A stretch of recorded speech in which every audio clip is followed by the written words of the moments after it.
Xerete. Hoy es 10 de junio de 2021.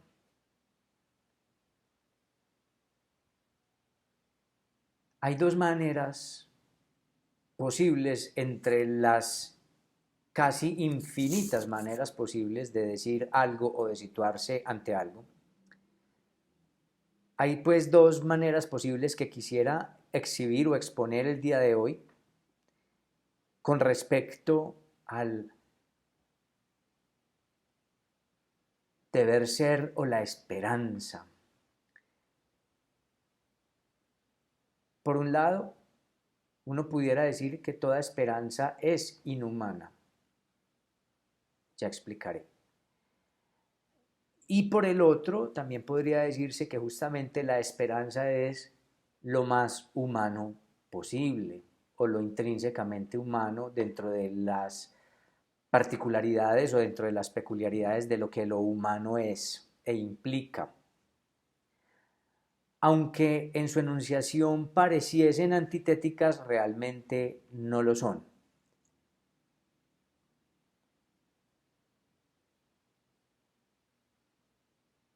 Por un lado está la postura de que toda deontología, de que todo deber ser es inhumano. ¿Y en qué sentido se lo suele plantear?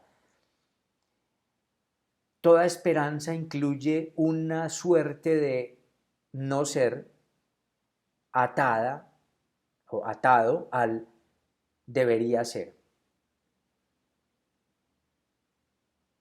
Es decir, se pone un no eres, pero deberías ser.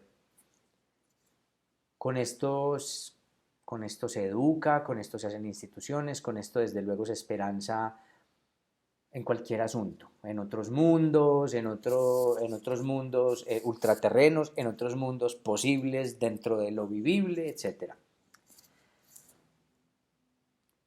Se dice que es inhumano la deontología o bueno, es que habría que diferenciar qué es la deóntica de la deontología.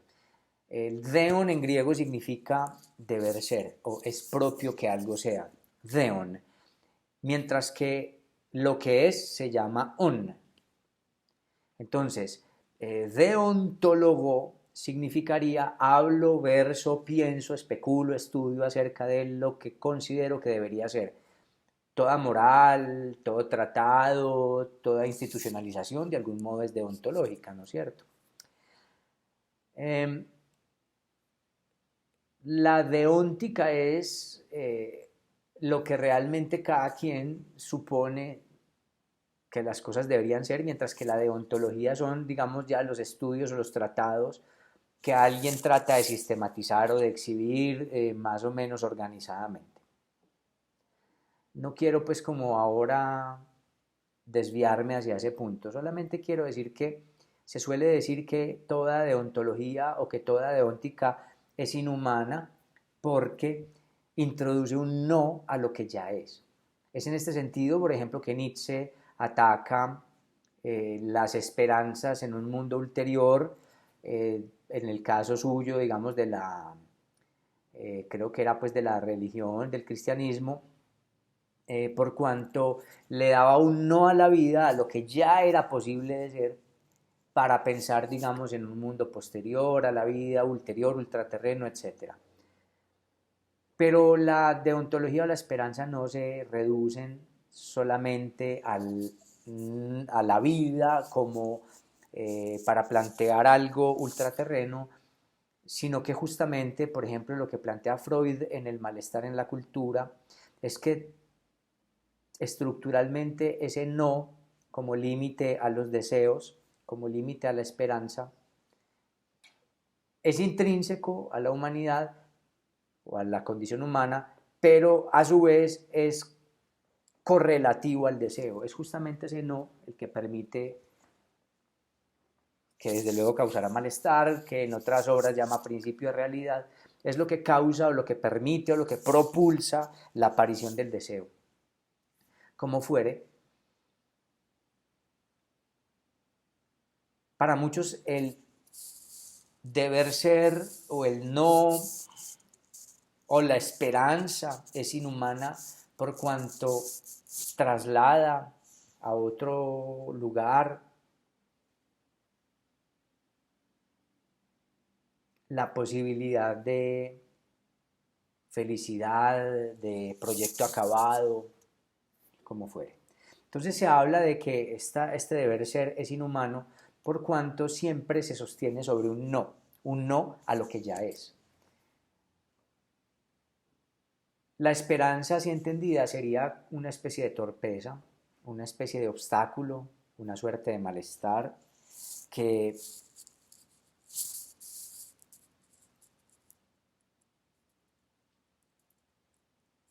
despilfarraría la existencia por andar pensando en cosas que no son, pero que deberían ser. Para muchos, pues, la esperanza, el deon por el que nos movemos, hacia el cual nos proyectamos, el telos o finalidad perfecta y cabal, ¿cierto? Última, eso todo es una redundancia, hacia el cual nos movemos, pues arruinaría la existencia, por cuanto que dejamos de ver las bondades de lo que ya es o no disfrutamos de lo que ya tenemos por andar propulsándonos, proyectándonos, suponiéndonos un telos. Por otro lado, está la postura de que la esperanza es lo más humano, por cuanto que todo lo que hacemos está estribado en una esperanza. Nosotros no estamos supeditados a los instintos. Alguien podría decir, bueno, cuando un animal busca comida, porque se ha acabado comida en donde está, y migra, por ejemplo, los pandas buscando bambú, está deseando el bambú. Bueno, yo no hablaría exactamente en términos de deseo para lo que es, digamos, instintivo o fisiológico.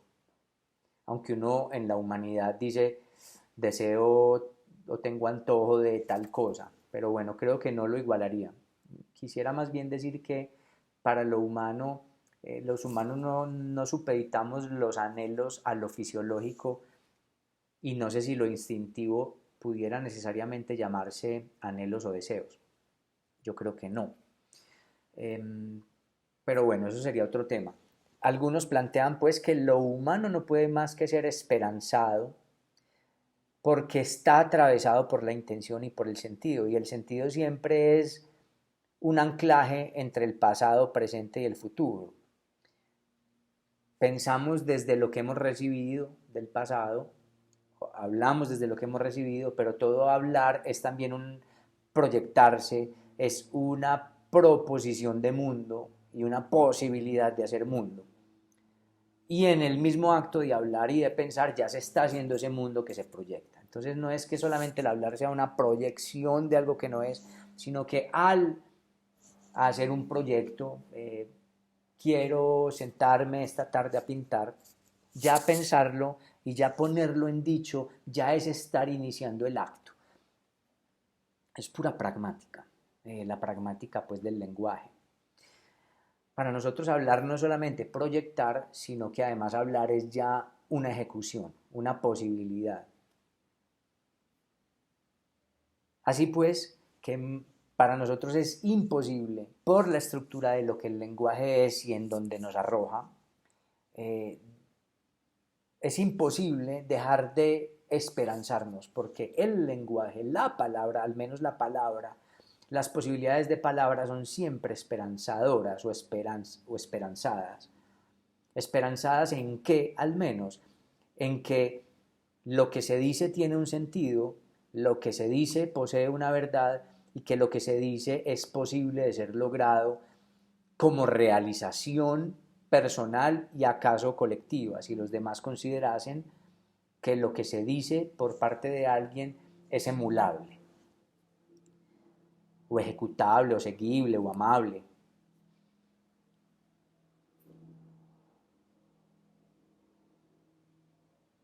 Para resumir, para quienes plantean que toda esperanza es inhumana, lo hacen estribados en o fundados en la idea de que ese no dilapida la existencia, la malgasta, la envilece.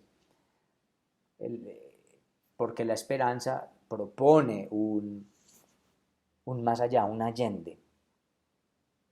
Y que por estar pensando en el más allá, no disfrutamos de la hora, o nos ocupamos, o nos preocupamos.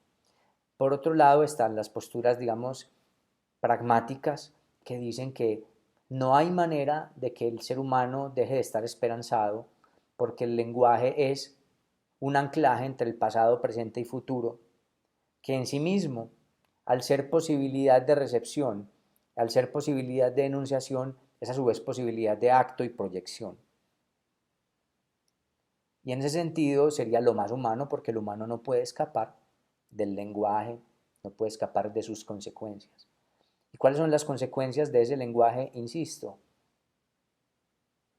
la esperanza en el ser que el lenguaje propone. ¿Para qué he dicho esto? Para llegar a una conclusión que no tiene que ver realmente con la lingüística, y es que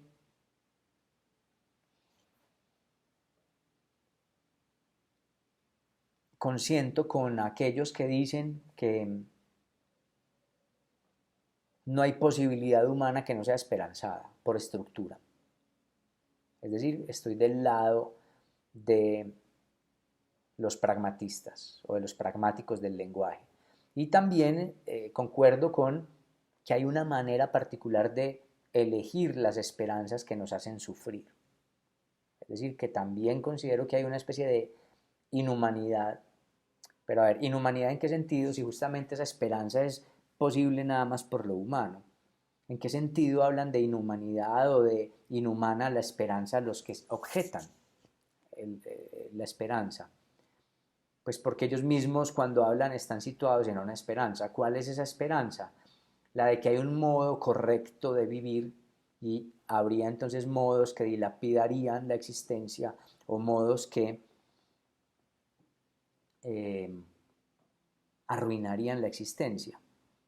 Es decir, quien enuncia que hay una inhumanidad en la esperanza es porque está pensando que hay un modo correcto de vivir que digamos sería no estar esperanzado o no estar esperanzado del modo en que se nos haga sufrir. Bueno, ¿por qué enuncio todo esto? Porque al fin de cuentas no podemos escapar de las consecuencias del lenguaje, postura pragmatista o pragmática del lenguaje, y por otro lado también consiento en que hay maneras de elegir las esperanzas que nos hacen sufrir, o más bien, pareciera que, como dice Nietzsche, estamos más enamorados del deseo que del objeto del deseo, esto está así habló Zaratustra, que elegimos para desear y no obtener, que elegimos para postergar, que elegimos a veces para sufrir, para ocuparnos y distraernos de nosotros mismos en ocupaciones o en la deontología que la cultura plantea.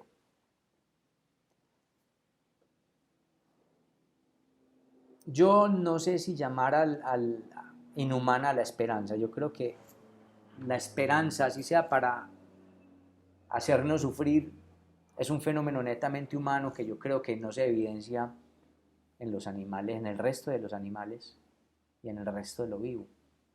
Y si se evidenciara, pues no sería problemático porque yo ahora estoy versando acerca de la humanidad o de una posibilidad de la humanidad. ¿Para qué he exhibido, para qué he expuesto estas ambas dos posibles posturas, que desde luego pudieran presentarse de cualquier otro modo? Para argumentar, primero, que no hay un único modo posible de vivir. Hay tantos modos posibles como seres humanos. No hay un modo correcto de vivir. Y si por correcto entendemos un modo único y universal para todos. Segundo, no hay un único modo de vivir en la vida de un individuo. Lo que una persona considera que es correcto a determinada edad o en determinado momento de su vida puede vivirlo hasta sus últimas consecuencias y después de un tiempo percatarse de que se ha cansado de esas consecuencias o de que ya no goza o se fruye de esas verdades y cambiar, simplemente. Entonces, primero, no hay un único modo universal, que de algún modo es lo que uno intuye, buscaba el Sócrates epistémico en algunos momentos, como pensando que había una universalidad en los arquetipos o en las ideas.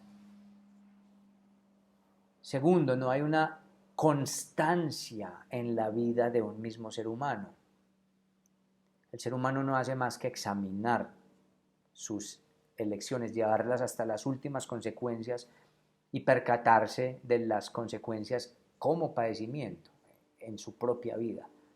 Y llega un momento en que decide cambiarlas, ratificarlas, dejarlas, enriquecerlas, etc.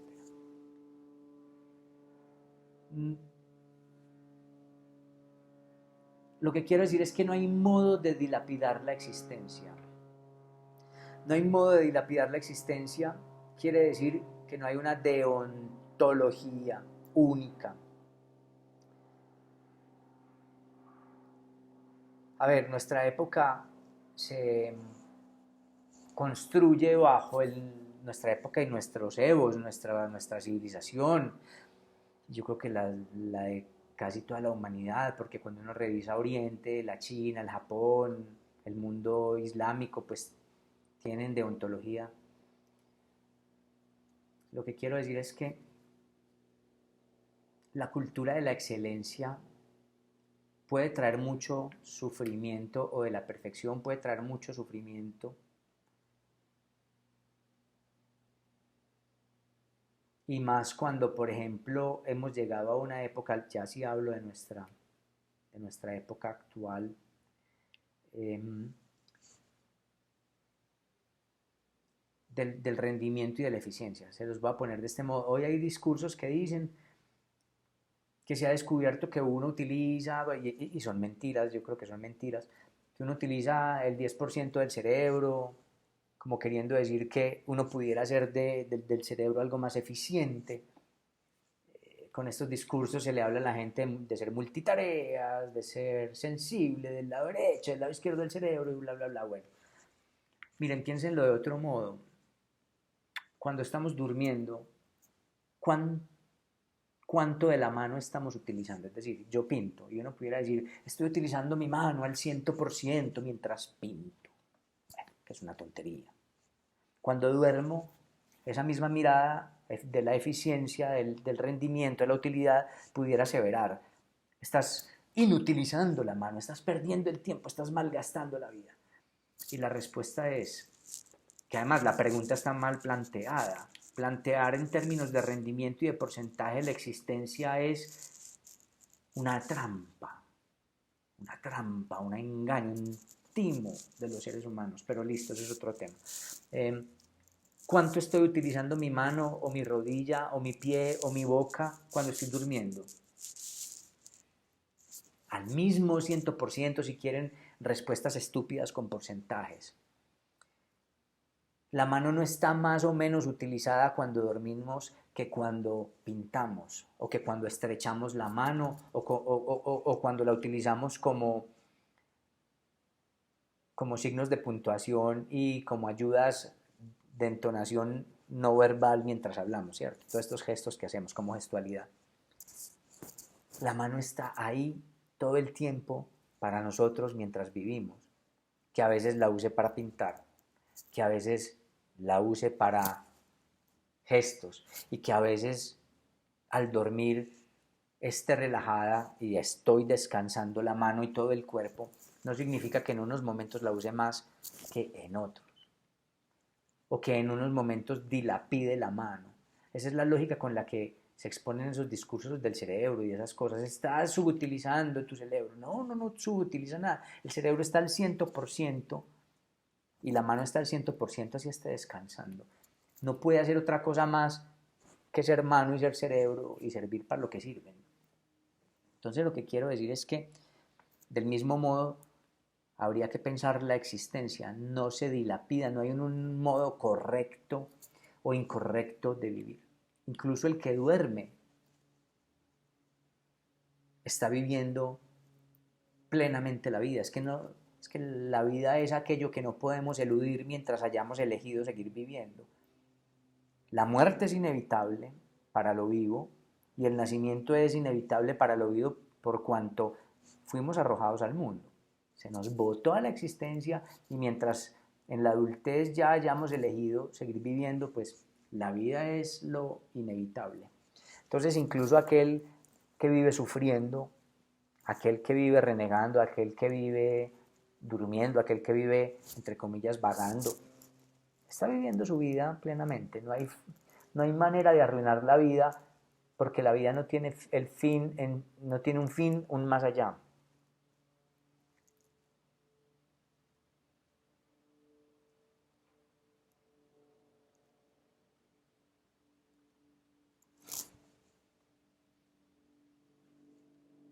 No hay manera de arruinar la existencia o la vida.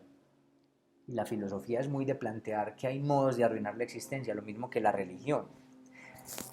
Y yo, bueno, la filosofía no, algunas filosofías, empezando por la griega, la socrática, que son deontológicas. Sin embargo, también hay lados o aristas de la filosofía desesperanzada que dicen que no hay modo de arruinar la vida. Es decir, no hay más que tanteos por vivir. Tanteos quiere decir modos poéticos en donde se ensayan cosas. Y hay momentos donde uno está aburrido, hay momentos donde uno no quiere a nadie, hay momentos donde uno ama, hay momentos donde uno socializa, hay momentos donde uno no le provoca sino estar tendido en una cama mirando el techo para autocomplacerse en la miseria y regodearse con la recriminación, qué sé yo. Se está viviendo. Y el que vive mientras ha decidido vivir, elige un modo posible poético de vivir y lo examina y padece las consecuencias de eso que elige. Y en cualquier momento puede cambiarlo. Cuando se hastía, cuando se da cuenta del rendimiento eh, llevado al extremo del padecimiento de eso que ha elegido, cuando ha cambiado como ser humano. ¿Y qué es haber cambiado como ser humano? Haber cambiado como ser humano es simplemente haberse percatado de que las consecuencias de eso que uno ha elegido ya no le sirven o le traen más bien sufrimiento, o cuando uno se ha percatado de que esa mascarada de lo que ha elegido no es sino un intento por complacer los deseos de la sociedad, complacer los deseos del amado o de la amada. Y haber cambiado es querer elegir otra cosa, otros padecimientos, examinar otras formas poéticas de aventurarse a la vida. Y en ese sentido tiene razón el poema de Canción de la Vida Profunda de León de Porfirio Barbajacob. Hay días en que somos lúgubres, hay días en que somos lúbricos, hay días en que somos alegres, y es una metáfora de la existencia. No somos el ser constante parmenídeo. La deontología en la que nos deja el lenguaje instala un no ser constitutivo, no ser las cosas, constitutivo, una negatividad, diría Giorgio Agamben. El lenguaje instala una negatividad constitutiva que justamente es lo que permite que haya la posibilidad de ser cualquier cosa. ¿Cuál es la negatividad constitutiva? La negatividad del ser parmenídeo como un ser en sí de las cosas. Por lo cual el lenguaje instala una posibilidad poética de poder ser cualquier cosa. El lenguaje es el no ser con respecto a la cosa que nombra, pero a su vez es el no ser del ser parmenídeo que permite que podamos imaginarnos ser cualquier cosa. Todo con consecuencias, desde luego. ¿Para qué todo este video? Para decir que no hay forma de arruinar la vida y que incluso lo que elegimos en los momentos de mayores tristezas, de mayores melancolías, también es insumo para ese tanteo. Estamos tanteando, no hay una manera única y recta de vivir. Y no hay modos en que la vida se dilapide. Y no hay un único camino. En el libro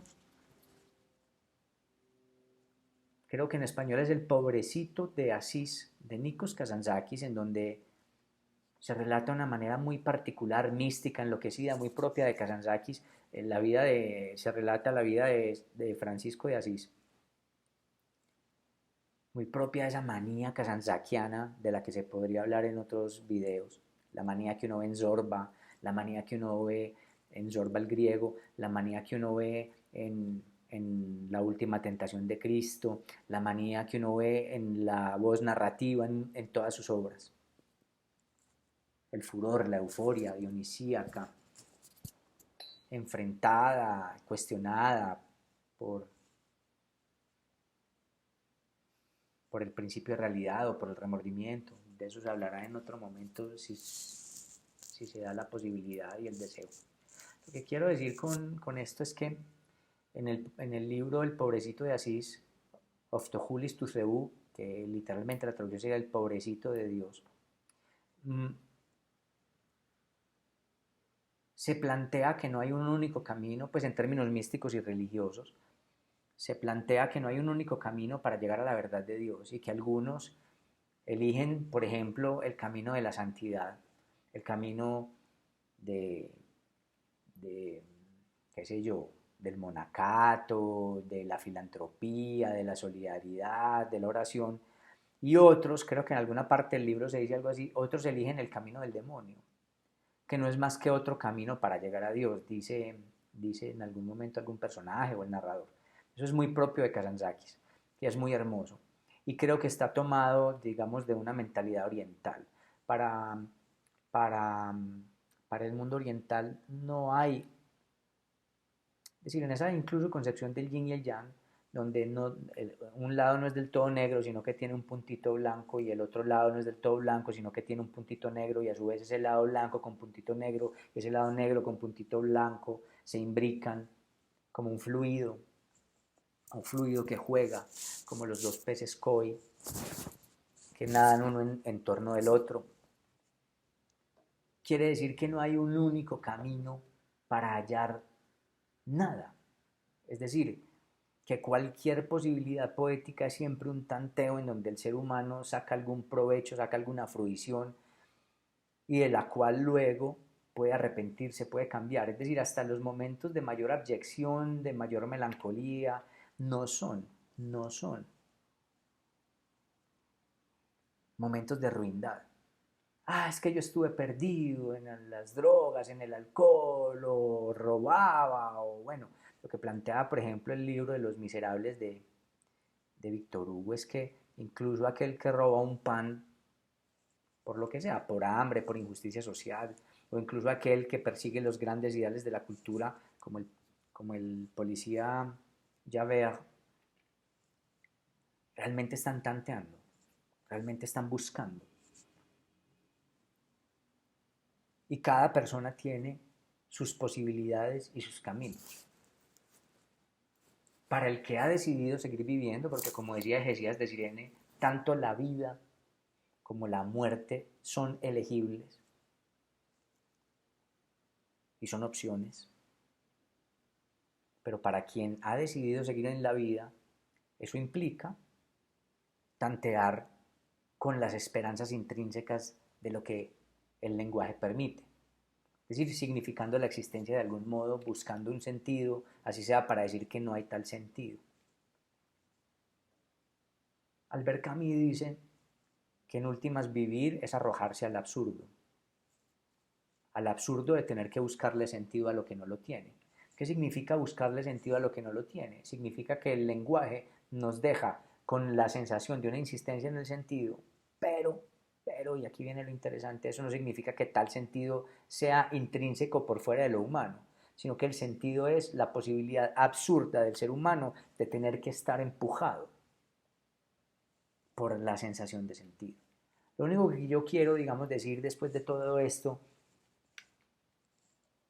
que quizás no es más que una concatenación ilógica, que quizás no existen las conexiones, sino que las conexiones las hacemos nosotros. Pueden decir, esos argumentos que usted utiliza al principio no necesariamente redundan o derivan en tales conclusiones. Está bien. Lo que quiero decir es que No hay un único modo de vivir. Sería horrible que lo hubiera. Para el ser de sentido sería horrible que lo hubiera.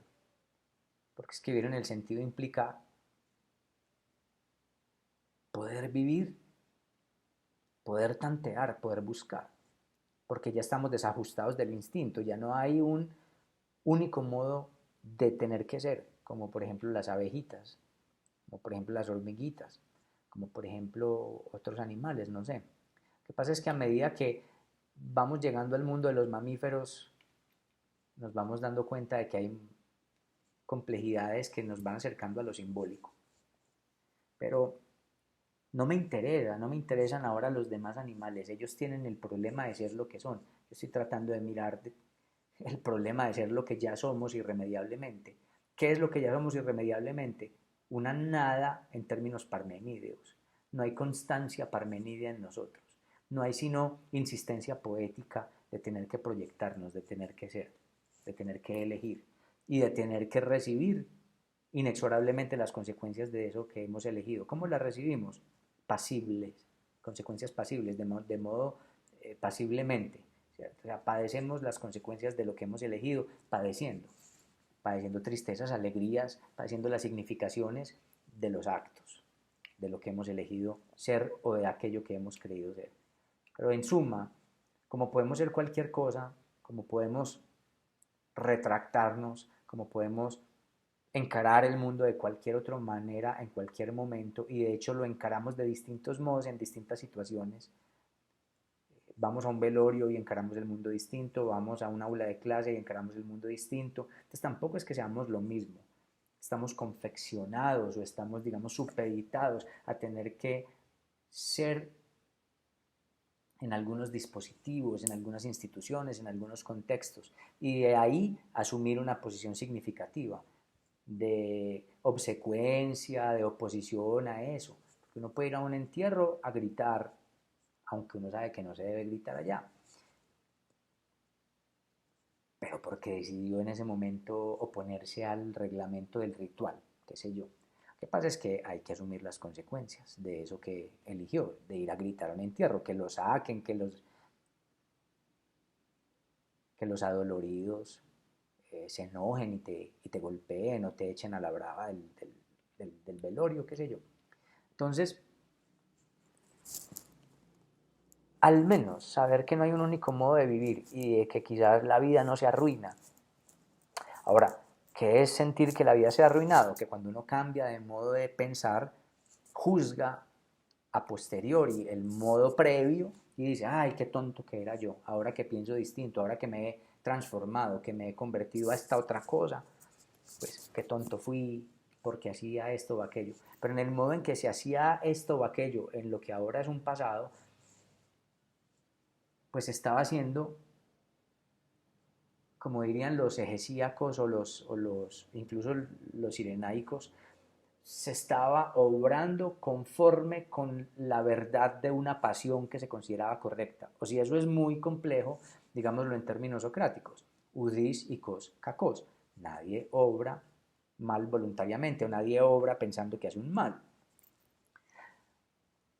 Que juzguemos que algo estaba mal porque ya hemos cambiado, no significa que cuando lo hubiéramos hecho lo habríamos pensado pensábamos que obrábamos mal. O incluso pensábamos que había alguna utilidad al hacerlo. Los hedonistas incluso piensan, y creo que algunos epicúreos pensaban que no había nada malo ni bueno en sí mismo, que todo eran convenciones sociales, y todo lo es para lo humano. Pero si uno sabe que hay, no hay un modo de arruinar la vida, no hay un único modo de arruinar la vida, sino que somos un tanteo, como diría el poeta Porfirio Barbajacob, entre la muerte y el amor. Estoy a tientas entre la muerte y el amor, creo que es algo así lo que dice ese verso. Soy malísimo para recordar los versos y tengo que mejorar en eso. Eso quiere decir que estamos condenados a tantear mientras elijamos la vida. Yo pondría un único límite, es decir, creo que hay una deontología, el otro. Porque no es un relativismo extremo de decir, pues si me apetece matar gente, mato gente porque es lo que me place. No, creo que sí hay un límite y es que el otro está como uno lidiando con la existencia. Deje que el otro lidie con la existencia, no lo veje, no lo dañe, no lo incomode. Tampoco deje usted que el otro lo veje a usted, lo incomode a usted, lo ultraje a usted. Pero en su libertad de tanteo, en su exigencia de tanteo, no hay un modo de arruinar la vida. No la hay. Es como el que pinta. Bueno, lo digo porque yo pinto. O el que escribe, lo digo porque yo escribo. Son mis experiencias y puedo hablar desde ahí. No hay dibujos feos, no hay dibujos malos, hay tanteos y a veces cuando pasan los años y uno ve sus primeros dibujos, uno pudiera decir, ay, qué feos que eran, o uno pudiera decir, uy, aquí había ya una conciencia expresiva distinta y es lo que logré con lo que pude en ese momento. No es que todo valga como arte, eso es otra discusión de qué es el arte, sino que lo que quiero decir es que no es que uno no hace sino tantear. ¿Qué significa tantear? Uno es lo que puede con lo que tiene en ese momento. Y entonces eso no significa que uno ha arruinado la existencia, significa que uno está viviendo e intentando. Y yo creo que ahí hay una dignidad. Pensarlo así es una deontología, sí, pero eso es lo más humano. Lo más humano es que todos estamos tanteando en lo absoluto. Algunos creyéndoselo muy seriamente y otros riéndose de ello también muy seriamente. Reír es un tema muy serio. De la risa he hablado en otros videos, entonces no redundaré. Eso fue, muchas gracias por resistir este video que quizás como todos los míos fueron perifrásticos, fueron incoherentes, pero yo defiendo la incoherencia, defiendo la perífrasis, defiendo la imperfección como única posibilidad, eh, que es nuestra perfección, defiendo lo humano, como tanteo, o si no les gusta la palabra tanteo, sé que Spinoza la llamaba, y es más bonita, pues si queremos filosóficamente, connato, el connato de vivir. No hay más que connato, nunca arruinamos. ¿Qué es la culpa? La culpa es estar en otra posición y juzgar a lo que hicimos en otro momento cuando pensábamos que estaba bien. Nos sentimos culpables o sentimos que hemos arruinado la vida porque juzgamos lo que ya no somos. Pero eso es otro tema. Muchas gracias por resistir este video si llegaron hasta acá. Αυτά λοιπόν. Ευχαριστώ πάρα πολύ. Να είστε πάντοτε καλά. Χαίρετε. Καληνύχτα σας. Γεια, γεια, γεια.